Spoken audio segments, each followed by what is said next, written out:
ኦርቶዶክስ ባይኖር የኢትዮጵያ ናይት ክለቦች፣ ጠላ ቤቶች፣ ጠጅ ቤቶች፣ ሙዚቃዎች፣ አርቲስቶች ይከስሩ ነበር። ካድሬ ስለሆንክ ብቻ ታለቀልቃለህ እንዴ?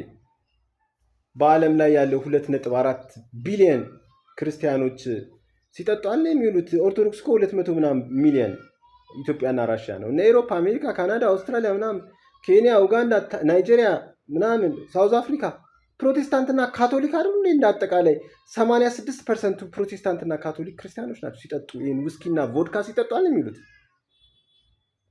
ደግሞ ሃይማኖታቸው ላይ ከተፈቀደ ምን አገባ? አትስከሩ እንጂ ጠጡ ይላል የነሱ ሃይማኖት። ጥላቻ ስላለብህ ብቻ ኦርቶዶክስ አትበል። በዓለም ላይ ያሉት ክርስቲያኖች ሲጋቱ ነው የሚውሉት።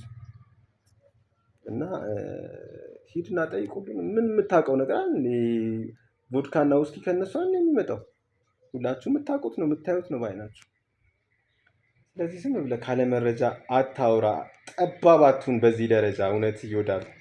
እየጠበብክ ነው ያለው። ከቀን እየጠበብክ ነው አንተ ልጅ።